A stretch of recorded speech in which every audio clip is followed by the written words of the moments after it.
I have a lot that I want to cover, and yeah, probably won't be able to get to the end, but I will try. So the last time we started to talk about infinite function classes, and how when you have an infinite class, you don't have to count for every single function in the class. You can just create what's called a cover, and then you count for the functions in the cover with your unit bounds. And you can get still uniform deviations of one-sided or two-sided, depends on what you want to do. That's a basic idea that we're gonna explore a lot in the class, this covering idea.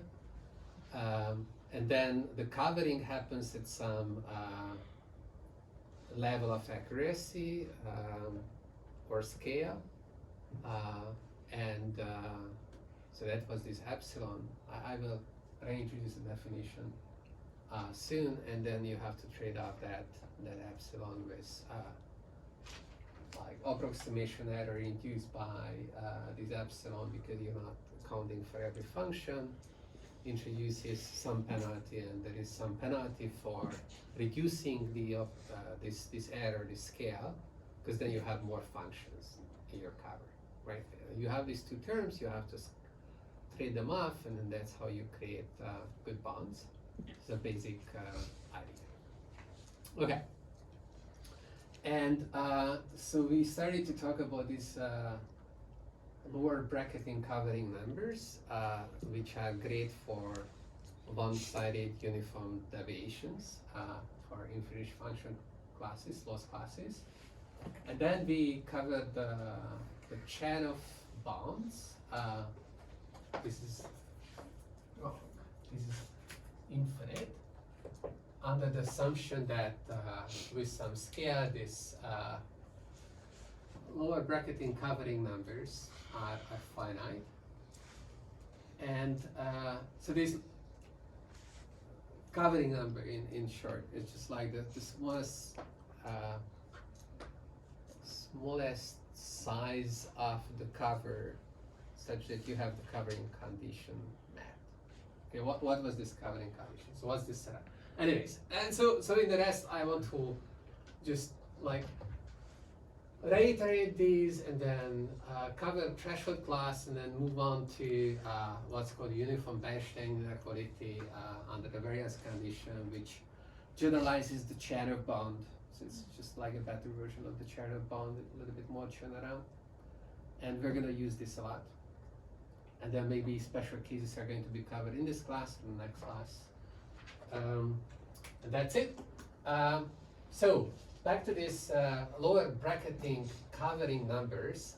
What's the situation? The situation is that we have a set of functions from some space z to the reals. These are the losses that we're exposed to, and we have a distribution, probability distribution over this base set z, and then the definition of the lower bracket was that some number of functions, m functions, from z to r, which may or may not be in G, form a lower bracketing cover of G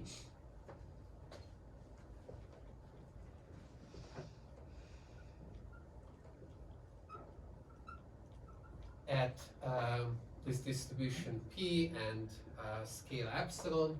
So we fix an epsilon. That's your scale. If it holds that for any function that you pick from G, so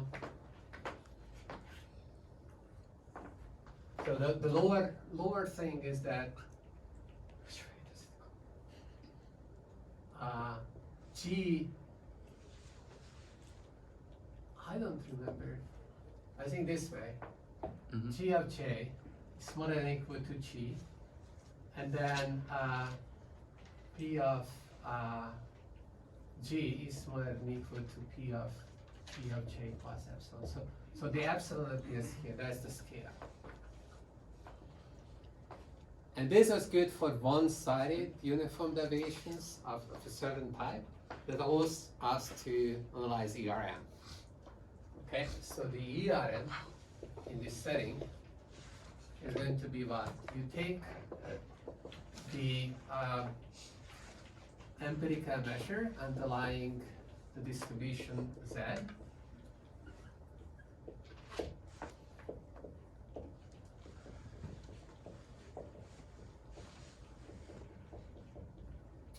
This empirical probability measure. And then you take, I don't know what I used, G hat then? What's the minimizer in this loss class of the average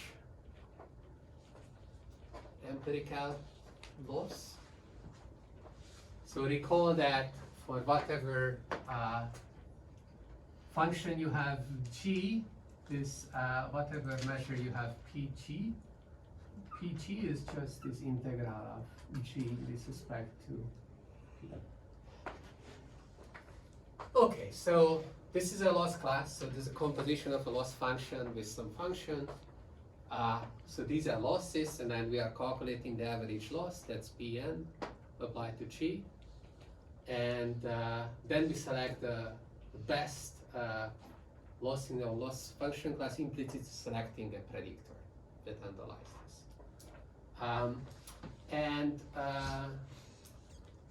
The ERM bounds for using Cherov look like as follows.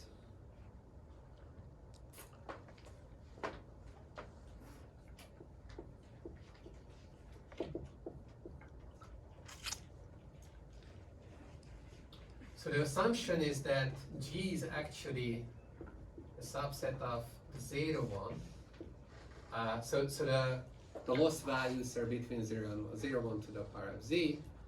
So the loss values are between 0 and 1 because you want to apply Cherov. Of course, if you're in a bounded interval, you can rescale everything so that you're in this interval. So it's really about boundedness. And then if you apply additive Cherov, then it holds that for every data between 0 and 1, this probability 1 minus data, the empirical risk minimizers, the loss of that is less than the best possible loss that you can get in your loss class, plus penalty term that scales, that treats up the scale error, the approximation error due to using a covering, and penalty term that involves the lower bracketing covering numbers at some scale epsilon, and I'm just going to write NE for that, and then I will be more specific in a moment. And so this comes from multiplicative Cherov and additive Cherov, and from multiplicative Cherov a similar inequality follows.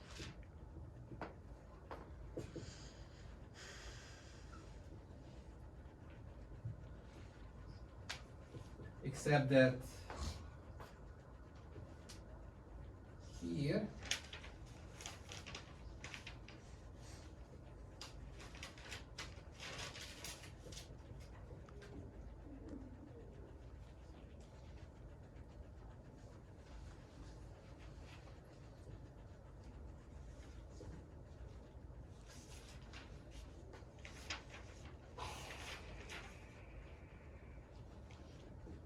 in the first term, we also have a little penalty, but in the second term,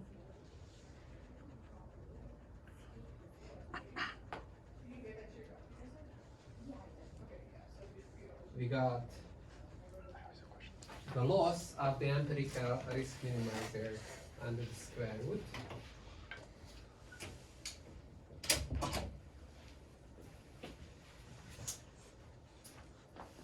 And okay, so we proved the additive uniform one-sided deviation in the last class, and then from that, using the same argument that we used before, that goes from that we did for the finite function case, that we showed that okay, if you have a uniform deviation bound for a function class, then you will have an implied deviation bound for ERM. We did that for a finite case. The same argument can be used to get this bound. You can generalize it to, and you get like this. It's always the same argument. And then similarly, from the multiplicative uniform deviation bound, which is proven in the same way as the additive, except that you just start with the multiplicative Cherov inequality, you can get this bound. So the 2 in front of the square root, is that coming from the other? Well, let me ask another thing. I don't know if this will work with just the definition we have there for the bracketing cover with only one direction of the inequality, right? It does. Because we're just proving upper bounds.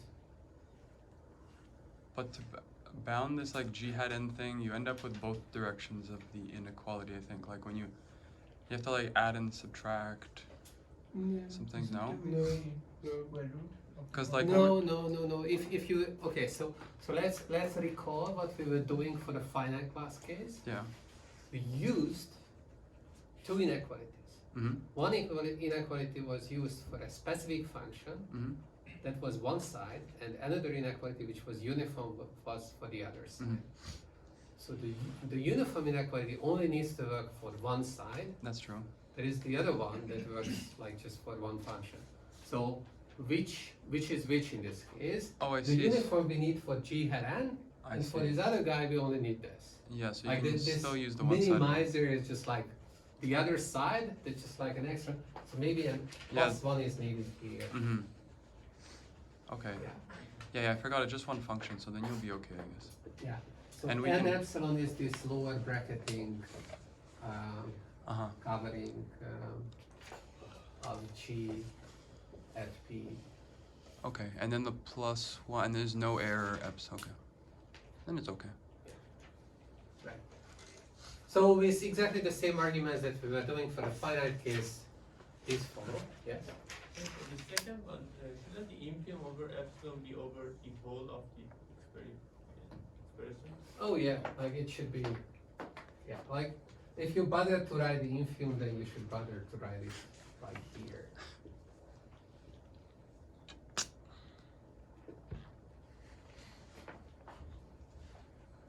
Actually, I don't think you can. I think you can't try that. Don't do that.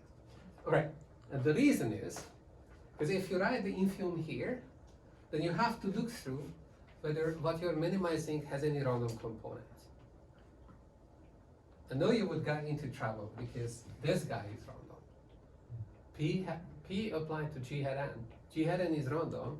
We're just integrating that with respect to P. So there's the random predictors, random loss, random true loss.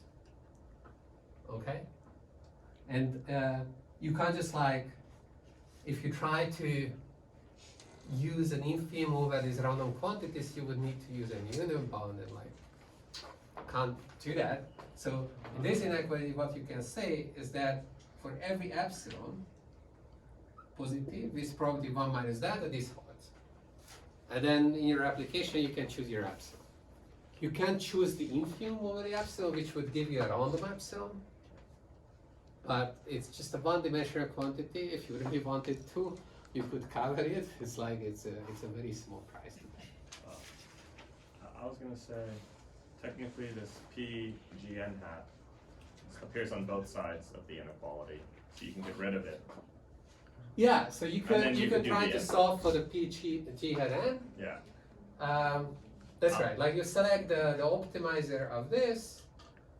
then you solve for the largest quantity of p, that the largest value that p g hat n can take under the constraint that this inequality holds for p of g hat n. So that's solving a quadratics. And after that, you get a bound on p of g hat n in terms of these other guys. And p g hat n is not going to be there. But this is going to appear here, and Yeah. then there is a small additive penalty. That's how these inequalities look like, and then you can plug in the infim over the epsilon. So yeah, that's a good point. Okay. I wasn't sure if that's how it's usually done or not. Yeah, Okay. you do that. It's important to keep that in mind. You don't have that 1/3 in term? Yeah, here we were using. Wow. Okay, so I don't know. Like, I suspect that maybe we have. Because one of the inequalities should have the 1/3.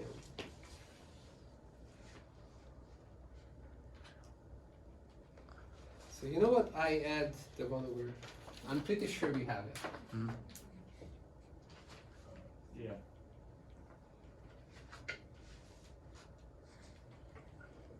Yeah. Good one. If you're getting better at this than me, so that's good. If you move in the space of inequalities, sooner or later you will see each of the terms of, oh, this is coming from there. Oh, that's missing. That's good. Yeah. All right. Sorry. Yeah. So, what's the initiation for G J being smaller than or equal to G for every G level? Just confused about that. Well, it's, yeah, like that covering is like, what the heck? Like we made it up so that everything works, but we haven't seen a single example. Very good point. Like, if people are coming up with, definitions, maybe it's completely vacuous. Like maybe you never find anything like this. So let's do some example. Yeah, I've thought about this for a while actually after, and I guess, like, I thought that you would want to, really all you want is that, like, Pn of Gj is less than Pn of G, Right. right? But, like, which is just, like, holds if you do this pointwise thing, I don't know, maybe this is a more natural thing. Like, that's all you needed in the proof. I don't know. Yeah, so like this is really coming from the proof that we Yeah. were doing for the finite class case, and then you can repeat it for infinite classes. In the proof, you look at what inequalities you need and you postulate. These are the inequalities I need. And then the question is, can we have this with reasonably small cover? Like, is this NE going to explode in our face? Yeah. But yeah, like it's just coming from the proof. It's not coming from anywhere else. And then the next question is maybe what you should be asking, whether, okay, you get an upper bound of this form, but a uniform deviation bound, is this time? Could you do better? So because this was pretty arbitrary, like we were following some proof. And the answer generally is going to be yes, these things are tight, except in a few cases, in which case they are not tight. And you can improve them, and then I'll tell you those. But we will prove some lower bounds that will also show that these things can be tight, and maybe there will be exercises about this or whatnot. Like you already did some lower bound exercise. Good questions. All right. Moving on. Yeah. What happens if we force G1 to GM to be in the script G class? If we force all these Maybe you need to increase the number of elements in the cover.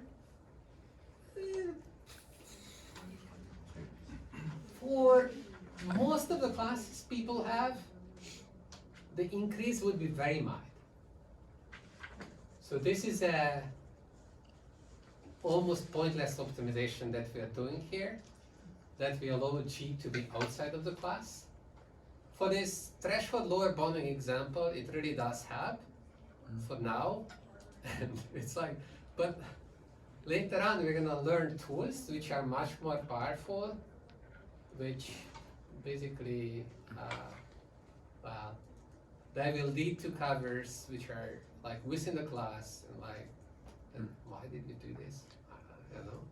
this is like Like strict- just because it's like that, this is the tightest possible constants that you can get. Like here, like when people do things like this, they're really trying to decrease the constants, and the constants sometimes became really out of hand. Like I remember a friend back in the days working on these type of inequalities, uniform deviation bonds, and like his PhD work was reducing, like part of his PhD work, like was reducing a constant from 2 to the 16 to, I don't know, 2 to the 4. And that was really hard work. And then was just like multiplying something here, like there, it was a constant. And then like you do these tricks to reduce the constant. So it's like a useful, maybe just like, you know, like tricks under your sleeve of, yeah, we can do these things in a finer way. So if you see only the other way, you later see this other way, then from there the bigger constants will follow, and then if you would only see that, then like you can go back to the proof and then say that, well, but we didn't really actually need all of these tools. We only needed one-sided inequality. If we only needed one-sided, we could do this, and then okay, this way you can reduce the constants. And do the constants matter? Yes. I don't know, because like what's the point of all of these bonds? It depends on what you think you're gonna use these bonds for. To me, these bonds are a lot of times just qualitative, not quantitative. They tell me that like, yeah, you can learn in poly time, you can learn in 1 over epsilon time, you can learn in 1 over epsilon squared time. Is it like 2 to the 12 or 2 to the, I don't know, 100 over epsilon? Yeah, like in a specific case, maybe you care, but like I think that, well, you have to be of a special kind of person to really care about these constants, but people don't care about these. I know, like, in more like deterministic, like numerics, where you're like, you really care about the accuracy of the method, and like, Yeah. I know they care about the I constants. think, Like, yeah, like at some point, like there are points I agree where you start to care about the constants. Is this the point? No. I don't. Probably not. But maybe I'm claiming. But if you were really into, you know, like learning some really special set of functions, and then that's your whole work, like the N class was super simple, but like something more complicated. And then previous to you, people came up with some method bonding with some constant, and now you are trying to reduce the constant or see whether that constant can be reduced. Like, that can be a thing, it can lead to something, I don't know. I guess maybe the claim was like, you start with these general bounds, and as you understand things better, the constants become the More name of the important. game, because that tells you, Right. like, you can really get into which method is better when, but Yeah. like, not Maybe, yet. Maybe. because it's a worst case view. Yeah, right? some, So like, it's yeah. It's, or which function class is harder than some other, but yeah, go ahead. So I believe this bound is by discretizing the big G and applying the method we learned at the beginning of last class. Yeah. So is this G the whole function class, or G is the lower bracket set? G is not the whole function class. Is the lower bracket? No. Okay, so the whole function class is R to the Z. Oh, yeah. G is like a subset of that, Uh-huh. and we are creating a lower bracket cover for Uh-huh. that. So is that even taken over the lower No, bracket? no, this. Okay. This is what we want. We are trying to find the best function here, and this G, and as an analytic tool, we are using this discretization. I mean, we can But even the apply- bond should not speak about the discretization itself, like we don't care about that. Okay. Yeah, we want to compete with the best in class. Mhm. To what degree ERM competes with the best in class? This is the degree. Can I ask? Yeah. So, if a lot of the bounds for infinite function classes just reduce to take a finite but exponentially large function class, and just pretend like you have this function class, why do we care about infinite function classes? I said that it was the other way around, like we happen to care about infinite function classes Oh, I And then- claim like you do the proof first for finite function classes. And then, okay, Right. now someone asks, let's do it for Yeah, infinite yeah. function The classes. point is that And so maybe why care? naive discretization fails. That does it. But do we ever It consider does, cases it where? does. Oh, okay. So if you for example, so goes back to the Slack discussion Yeah, of yeah. like finite or infinite or whatnot. So if you have computers, and on computers you have numbers represented with certain number of bits and so on and so forth, and you start to count how many different functions you have, it's going to end up double exponential. Mhm. And then you take the log, and it's still exponential. It's not good. Yeah. So it's a naive counting. So there is some extra structure that you can exploit, and you didn't per se care about an infinite function class. We care about that log cardinalities are not the end of things. Like there are better things that you can do, and the log cardinality of the function class doesn't give you the answer you actually want to have, because there could be additional structure. So there are specific examples, let's say for binary classification over the hypercube, where if you take the log coordinate of the function class, it's strictly much bigger than what you get from there. You need to account for the VC dimension. So the VC dimension is going to be like much smaller, and the VC dimension is the real quantity that you should be caring about. So when you're doing all this covering business, this is what is really happening, is that there is additional structure, and you try to use the additional structure.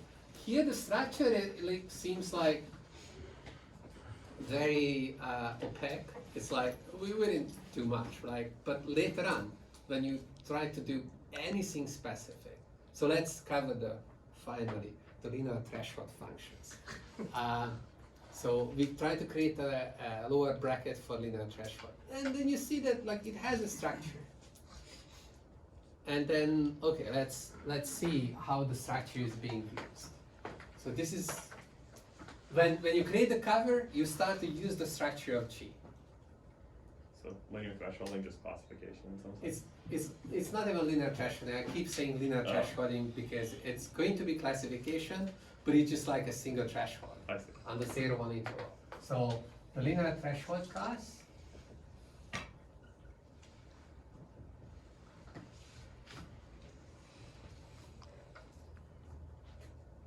and classification problem is this. You have X, which is the 0-1 interval. You have binary classification. So your losses are just 0-1 loss.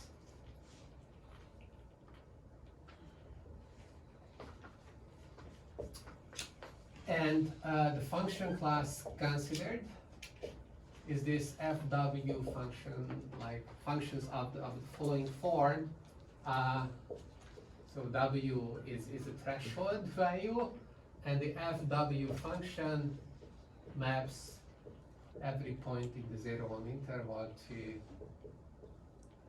binary, and FW at X is just looking at whether X is bigger than W. Okay. We have the 0-1 interval. It is W.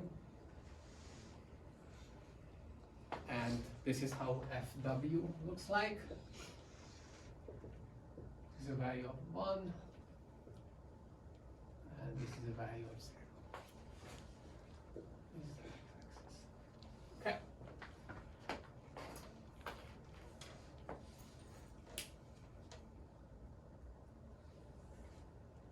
So the lower bracketing cover for this, one cover can be constructed the following way. Okay, so what is G, first of all? So G is the losses. So the loss class goes from, okay, so I'm going to call this, it's abuse of notation. The loss function applied to FW's W is in the 0, 1 interval, but and a lot of times I'm just going to write this as like loss function applied to F. And it's an abuse of notation because by this, what I mean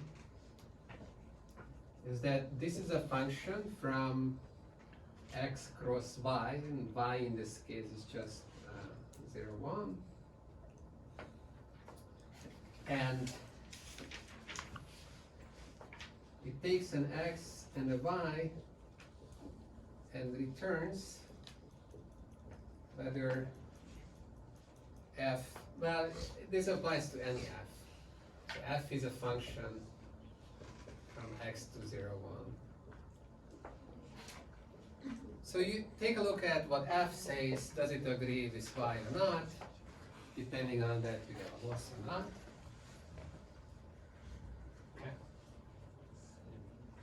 So this is a loss class. Where's the abuse of notation? Just this equality part for the.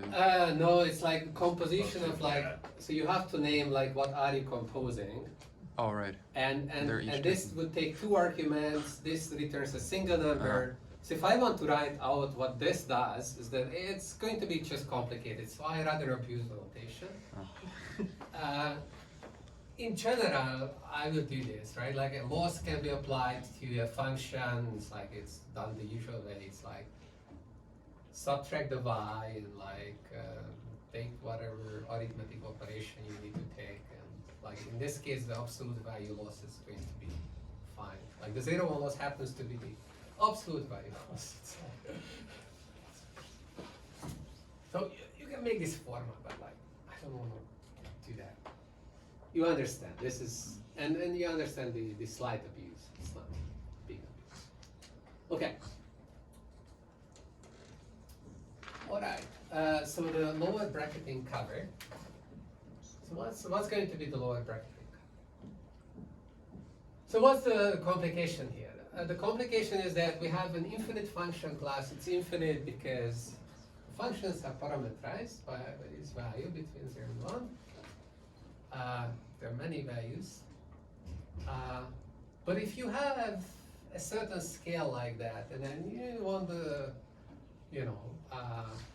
just bracket all the possible losses, then you can probably just discretize the weight space, like W is the weight, and at the level of 1 over epsilon, and maybe it's going to. And this idea almost works, and for other type of coverings, this is the idea that you generally take. For lower bracketing, you have to do a little bit more work to actually create a lower bracket, but it's not too much. So this is what we're going to do. We're going to have W of G. These are the discrete set of weights, which is going to be one of 1 over epsilon, 2 over epsilon, and n epsilon over epsilon, where n epsilon, which is m, is basically 1 over epsilon, potentially larger than that. So this weight might actually be larger than 1, but who cares? It's just slightly larger. And then what you do is that the g of j function, you just want to choose it to be I don't like this notation. So is epsilon greater than 1? Epsilon greater than 0. Oh, this is epsilon. Yeah, okay, cool. Oh my god. Yeah. Okay. Okay, one more. So it doesn't consider 0? Let's call this GW. Okay? I think it should. Yeah, what? Doesn't contain 0? Doesn't contain 0. Okay. That is untrue. Really? But okay, so you want to choose this to be just G of Wj. But the problem is that then it's not quite a lower cover. So what you do is that you multiply this with the indicator that x is not in Wg minus epsilon and Wg. So you're kind of like creating a margin, a buffer around WG. Okay. What was WG again? WJ? G of WJ. WJ is one of the epsilon, two epsilons, and so on and so forth. It's a finite grid. So you created the grid, and then you basically have WJ here. It is WJ minus 1, which is WJ minus epsilon. And you had the loss going some way. It depends on like what the y is. So you have two cases, y equals 0 and y equals 1. In both cases, you know, x goes from 0 to 1. And this function is going to assign some value. And the value agrees with G of Wj on these intervals.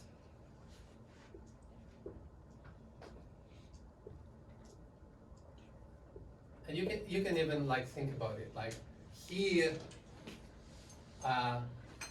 Wj thresholds here, so up to this point is going to report 0. So there is no loss here. So here the loss is 0. So that's the value of G of Wj. The loss here is 1. Okay? And here it flips, right? Because here it's going to report a value of 1. And y is 0. So there is a loss of 1 and there is a loss of 0. And what we are doing is that we create this margin where we just like say that, oh, in this interval we don't care. Like, we just like arbitrarily set the values to 0 of these lower bracketing cover function values to 0. Okay. So pick a W.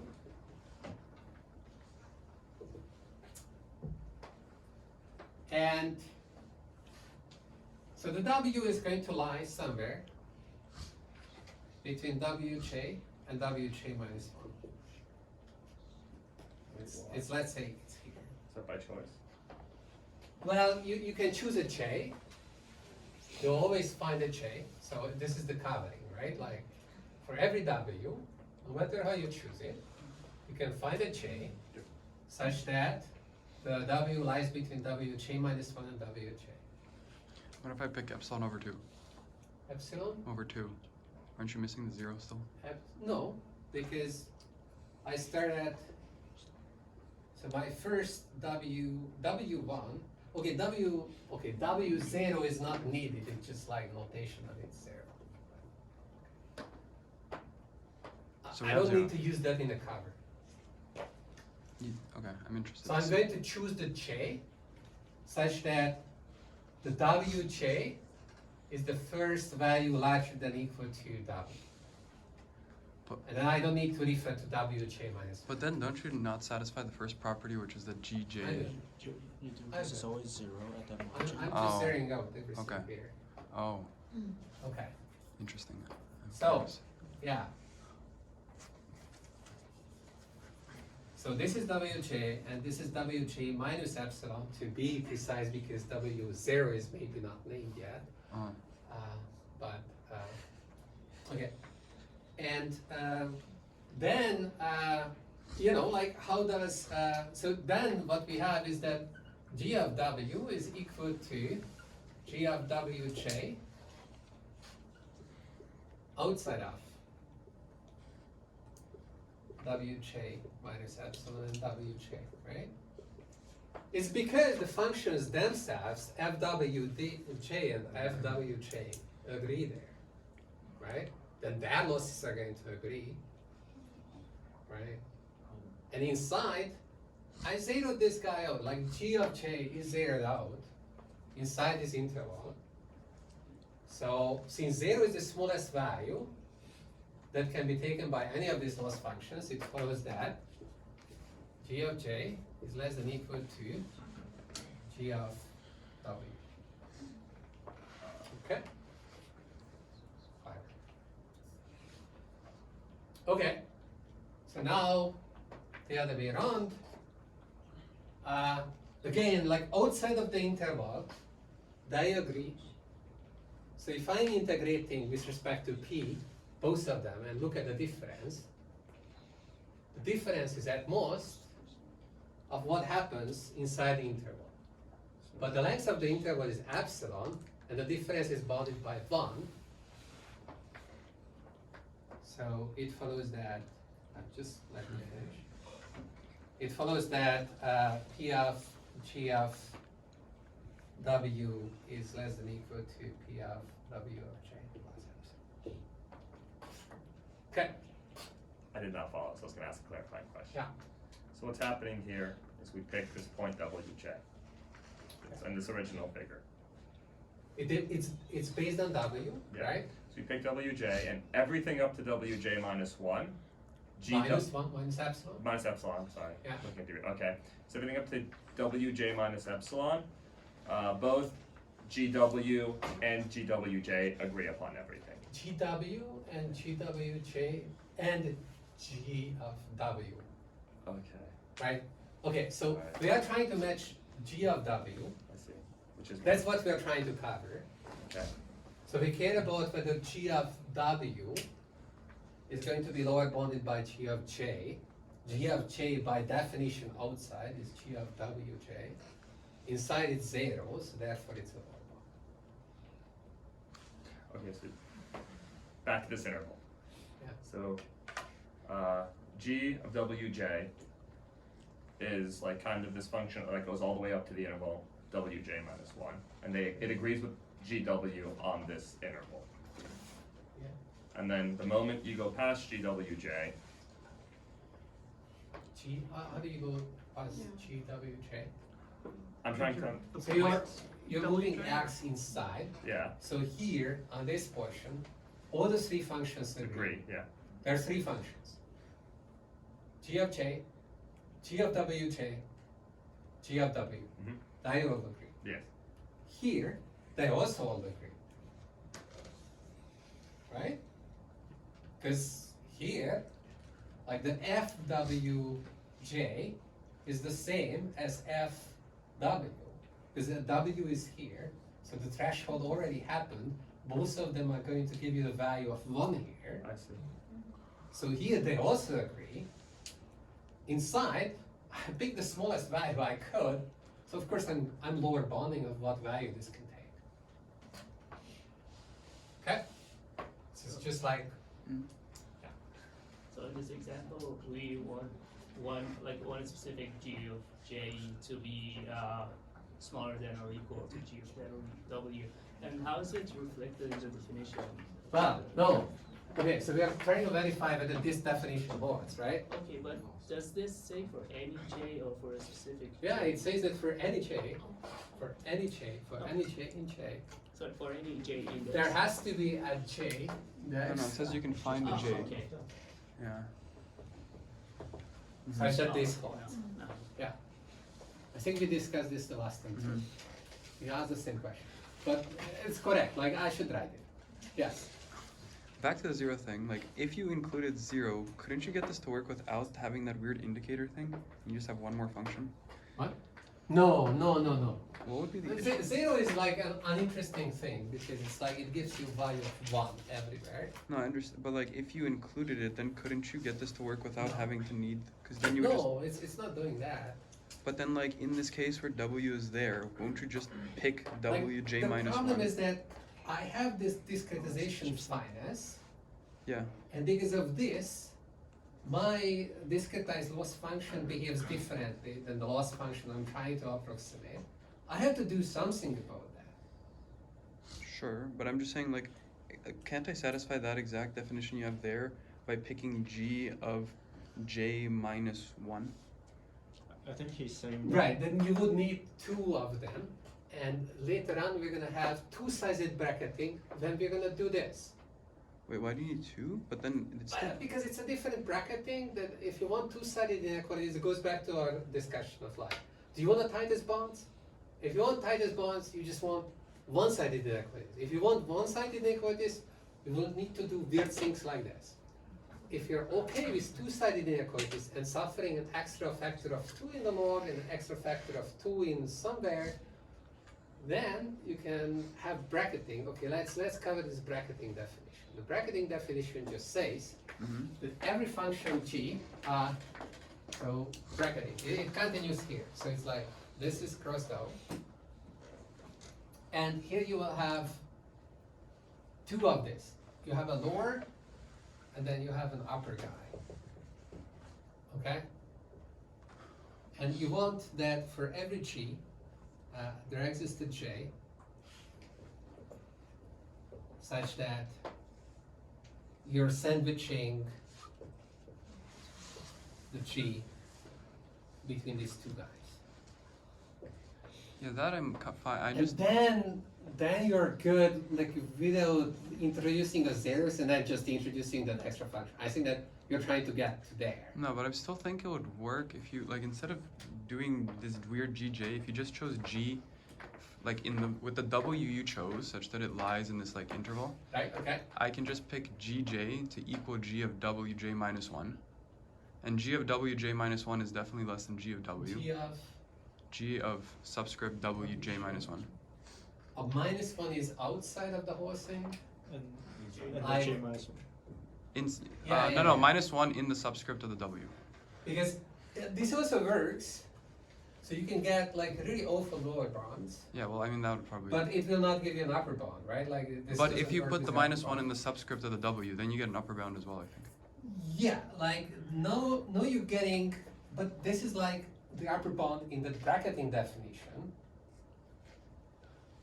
I mean, this is not the lower bound anymore. Here you wanted a single function But it is that a, is a lower bound and an upper bound if integrated out up to epsilon error. right, but is So that this doesn't satisfy the second one. It's not a, yeah, it doesn't satisfy. doesn't satisfy? That if you, yeah, like this other one. Why not? Like you would want this. Okay, But it's just never used. doesn't that work? This doesn't work. So because now you shifted everything here, so your W is here, Mm-hmm. and so I just add your epsilon. threshold changes here, Yeah. and then this guy was changing here. And in the worst case, this difference,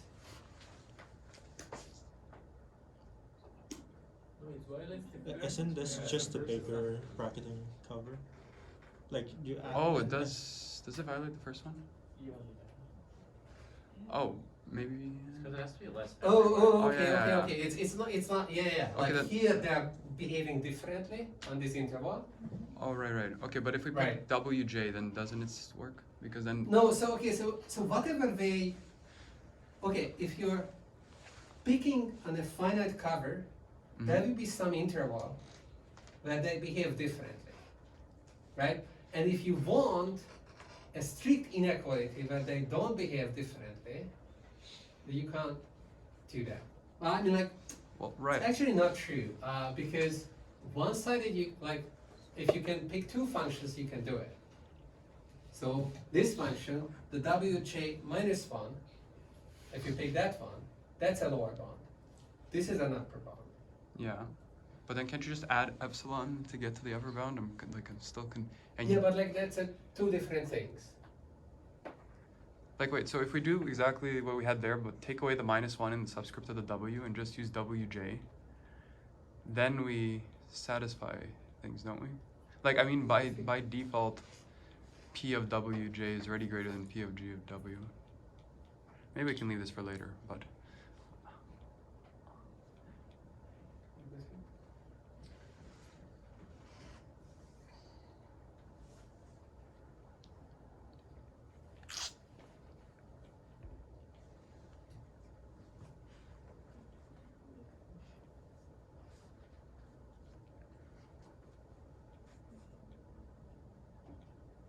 Isn't it changing the interval from WJ minus epsilon to W underscore J minus 1 to WJ? I'm just saying call GJ GW. Oh, GG, GW. okay. I see. Just do that.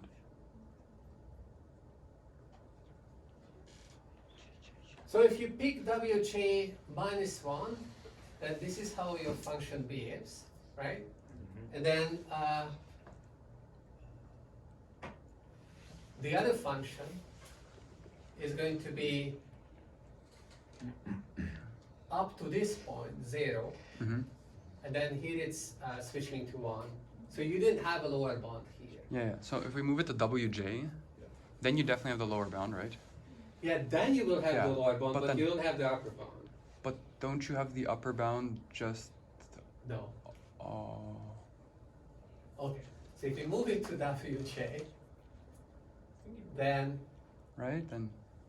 Like, okay. you So don't even then, need to- then you have this 1, 0. Okay.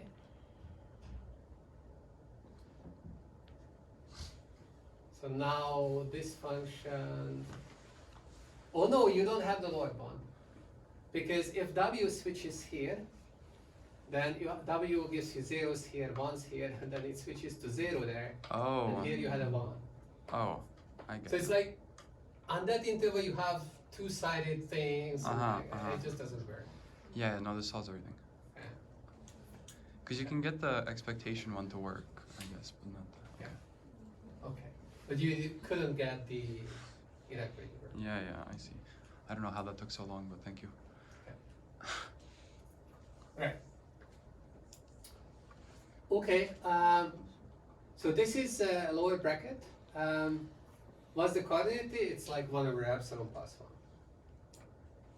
If you plug this into the multiplicative channel, you solve for the smallest epsilon, such that the error becomes, this epsilon is a different epsilon. So that is the target epsilon. So there is a scale epsilon scale. You solve for the scale that gives you the best bound. Then for the target epsilon from pack learning, you get the 1 over epsilon sample complexity result as before. So bracketing number takes in the accuracy, the size of the interval. That's it. That's all this n epsilon. So you have this n epsilon here, n epsilon there. Yeah. Different than the pack learning epsilon. Right. This just takes input the size of Size. It's like how many discrete. measured in scale. Yeah. Yeah, the size. How many discretizations? In this case, yes. Yeah, yeah. But like in general, it's probably some partitioning of something. It could be that your function class is more restricted, and then this is an overkill to do. But Sure. the general recipe is that you just like discretize and you try to see whether that works. Like if you had some real number based parametrization for your function class, then you try the discretization idea. If things are transformed in a nice way, then that generally works. Okay. Uniform Bachelor.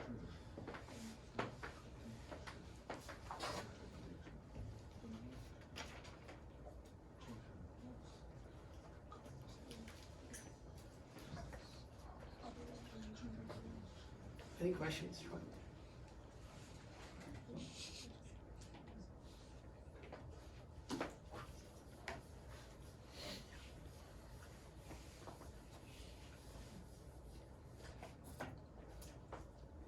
All right.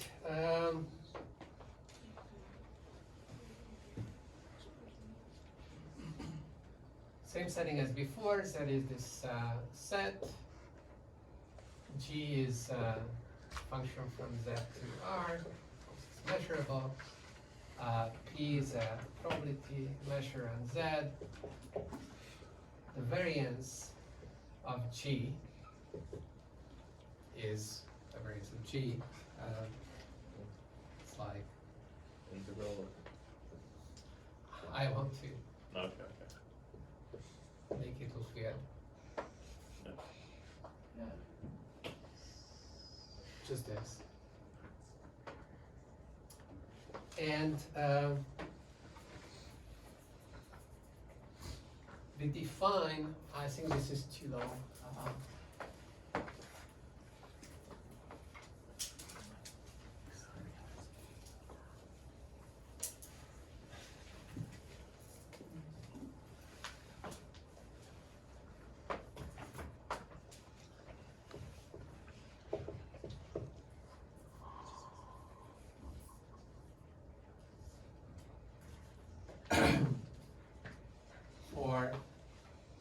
two constant bigger than 0,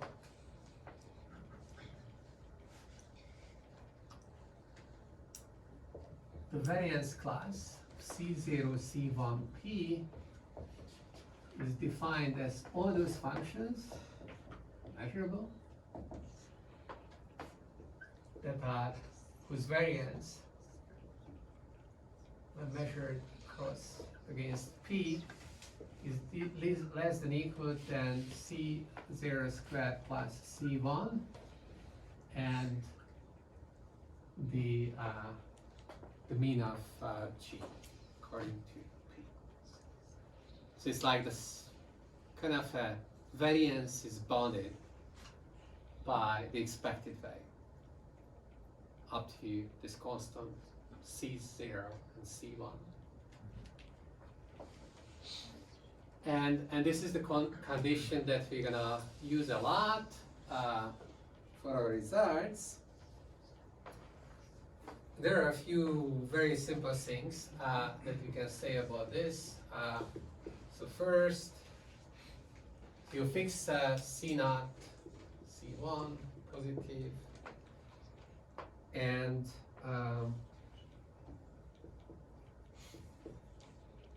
the variance condition, it's sufficient to check for the second moment.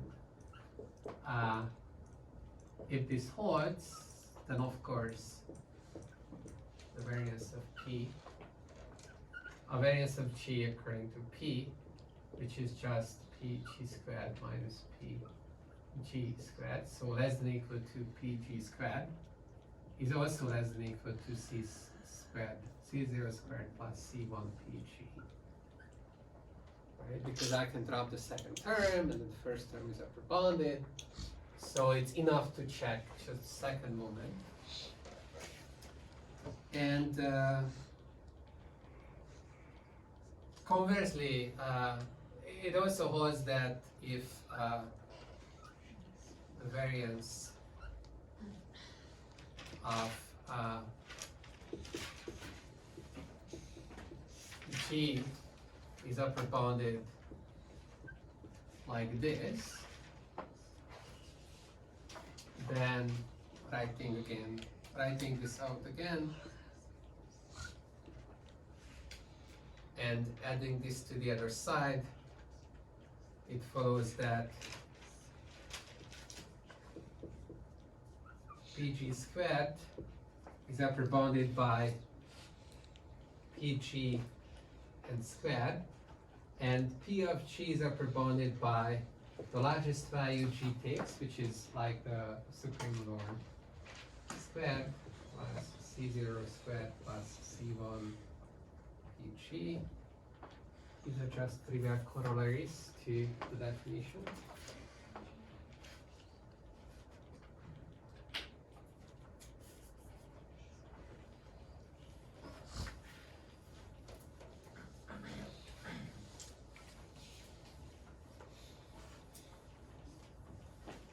So now there is a laundry list of cases where we have this variance condition. So we're gonna go through some of these. Some of these are going to be on the problem set. So for example, some examples.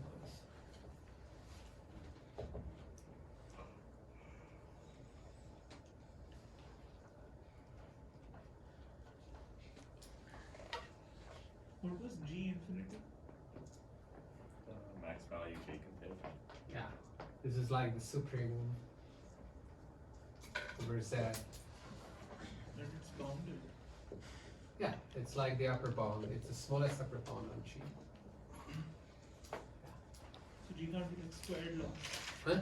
G could not be squared law. I mean, yeah, I mean, okay, so you can replace this with essential supremo, or the supremo over the support of P.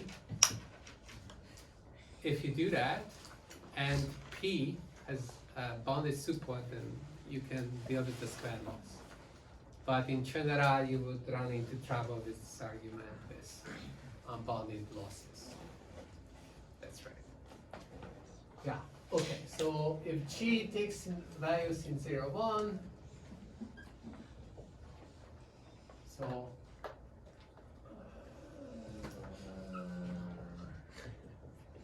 then G is variance bounded is 0, 1, no matter what P was. So more interesting case is least squares. So F is a subset of R to the X, and it's convex. And this is one of the problems in the problem set. So Rx is just a vector space. You can add functions, you can multiply functions, they still function. Multiply functions by this, so it's a it's a vector space over this. So as such, you can talk about its convexity, which is just that if you have two functions and you take, the convex combination of the two functions, it's still in the function space. So F is called convex. And if we have P, which is a distribution over X across the reals, so that's your Z. And it holds that if xy is sampled from P, then for every f,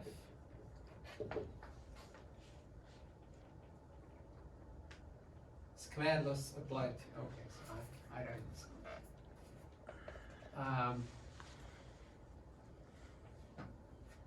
Fx minus y squared is smaller than or equal to m squared, is probability 1. So here m is a constant that we're fixing at the beginning. And so for every f you have the same constant. This is a uniformly bounded loss. Okay? So then you call these g functions, map x, y to fx minus y squared, where f is in f. I'm going to call this square loss applied to f. Okay? Sorry, how do you choose, what is M?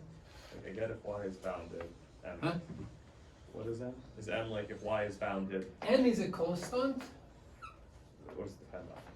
No, it's No? 100 or 1000. It doesn't depend on anything. It exists. There exists a constant such that no matter what the function is in your function class, the distribution is such that you get finite losses. So I'm asking if Like- M comes from the distribution. No, No. no. You first choose n. I choose m. M is 100.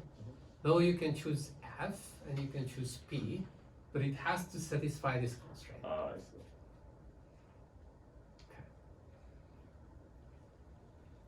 Right? So we're assuming that this is called uniform boundedness.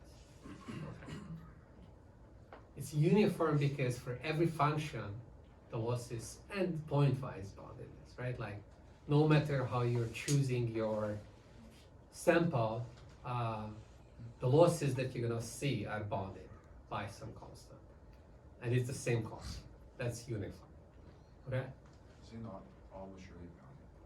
It's the same thing as with probability 1 bounded.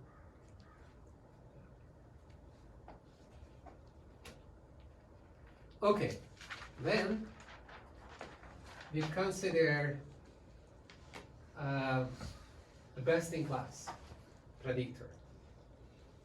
So I'm usually calling this G of f, okay? So the loss applied to f, that gives you a G function, and is your G function. And the best in class predictor is the, I don't know, arc mean over f of the average loss. Okay, so that minimizes the square loss within the class. Okay? About about Yes. the definition, but like, do we fix the distribution keyword for arbitrary distribution P? We fix the distribution Okay. P. And we're talking about, like as before, like here we fix the distribution P. Mhm. And we are talking about that, okay, for that fixed distribution, this is what's happening. So here we fix F, we fix M, we fix P, and then we're talking about what's happening. Okay. So it's not we fix M and then all P and F that satisfy. No. Okay.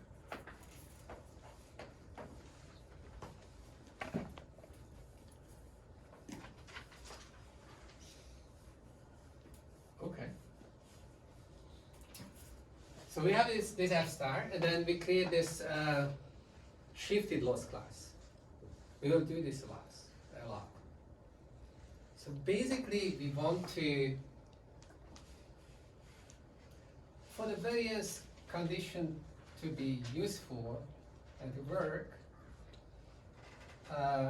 you want to kind of kill the variance inherent in the sample, right? Like, and that's what this shifting does, right? Like it's, actually this is G of F star. So G star is G of F star, right? So the loss of the best in class predictor is subtracted. We are offsetting. This is the offsetted loss class. And know if we would measure what's like the best guy within the class, what loss does it give us? It gives a 0 loss because we just offsetted the whole thing by the best in class. Okay. So we do this to make it so that the infimum over G tilde of P G tilde is there. So it's offset. Then what happens is that this G tilde, so this is a claim, gives you functions which are in this variance class with 0 and the book names 4, I'm not sure, 4m squared. So in the exercise, I just asked you to prove that this holds for some universal constant. Like 4. If you prove it for 16, I'm still happy. Or a billion. Okay. All right. So the final example is similar to the previous square laws. F is not convex. F is just in Rx, not necessarily convex. There is some M that you're fixing, and there is a distribution that you're fixing.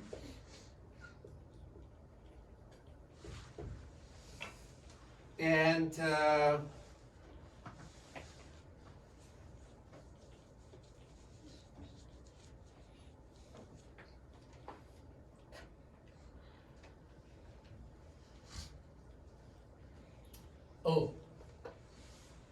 in this case, the predictors predict values in the 0m interval.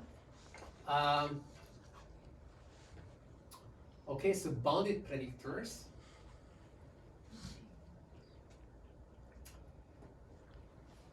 And the G tilde is going to be the square loss applied to F and offset with another G tilde, G star. So this G star is a different G star. Maybe I should have some notation for this. This is G of F star, but the F star is different. So the F star at X is just the mean of Y given that X is equal to X, and here X and Y are sampled from P. Okay. This is called a regression function. So if you want to minimize the square loss and you have no constraint on what function values you can choose for different inputs, and this gives you the minimum. It's called the regression function.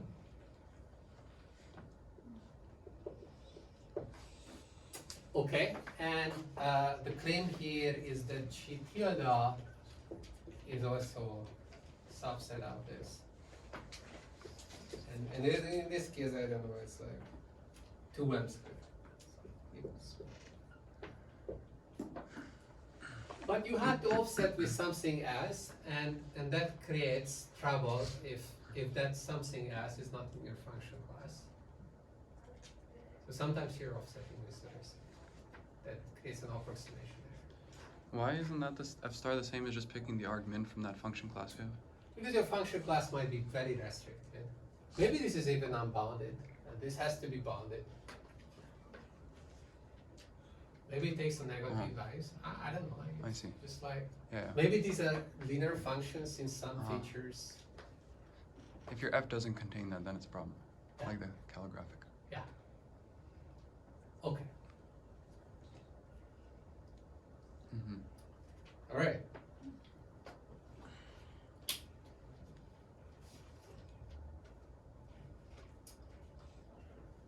So I guess this is another problem that I gave you. Sure. And so the point of all of this is that we're not going to get there, but so multiplicative Cherov was good, but it was restricted to this bounded interval predictors, and also it was restricted to this small loss scenario. So here, if like somehow you have small variance, but the smallest loss is not at 0, then you still want to offset with something and then exploit the variance and get fast rates. So what you can do with these variance classes, and we will cover bench strings inequality, we'll give you this, that you can still get the fast rates in those cases by exploiting this variance properties. It's like, these are interesting because we get better than 1 over root n rates. So I guess in the previous example, it would hold on both. It would hold both for close to 0 and close to 1. The Bernstein type thing. Right. Like now we get a Like- two-sided. Like kind of like a two-sided. Yeah, but if you had some noise, for example, on the thresholds, so with probability, like you have uniform noise. So, the threshold functions, we're doing this. And so the truth is maybe like a threshold function, but every time instead of the 0 here, instead of 0 you would sometimes see a 1, maybe with probability p you see a 1. And here instead of seeing a 1 with probability p you're seeing a 0. So that's called uniform noise. Then you would be in trouble already with the Cherov argument. You need a variance kind of thing. Like you have to offset with something else. Like it just doesn't work. But that turn-off worked for Bernoulli's. The Cherov didn't work for the threshold functions with noise. It was threshold functions without noise. And then m here is the same as that definition of m, I guess? For the squared loss, it's like m. This m is the same as this m. Oh, there's m. Oh, I see. Yeah. I see. So this, like, you're subtracting out something that could be much smaller in loss than this. That's right. Then what's the best in class? So the best in class is going to be positive. Like Yeah. after subtracting this property is not going to hold. Yeah. And despite that, you want to get fast rates. Uh-huh. That will not work. So it will only work if G star happens to be, this F star happens to be in F. So that's called a vast specified case or realizable case. You will not get fast rates. It's easy to construct examples. You won't if. You won't. If this F star, Mm-hmm. if you have a non-convex class F, and this f star doesn't live in Yeah. there, then you can't get 1 over n. Yeah, but isn't the G tilde thing kind of implying you would, because the didn't we just No, show? it's like you have the variance condition, but something else goes wrong in the problem. I see. Okay. And one more thing, isn't that property there that that you said that we wanted to pick this G star in the convex Yeah, case? so Is it to just get that? fast rates, you want to see this happening after the offset. Is it really just? So these two things are what give, like you need variance condition and this, the best in class after offsetting, gives you a Yeah. zero loss. These are the two things you want to have. Yeah. Because like you imagine bench, then you have the variance multiplying the 1 over root n Mm-hmm. thing. That's So if that becomes 0 because of this, then you're good, yeah. Yeah, that makes sense. right? Okay. And here you start with Mhm. the variance and like, Mhm. like Mhm. few inequalities. Yeah. You end up canceling that term. Okay. Great.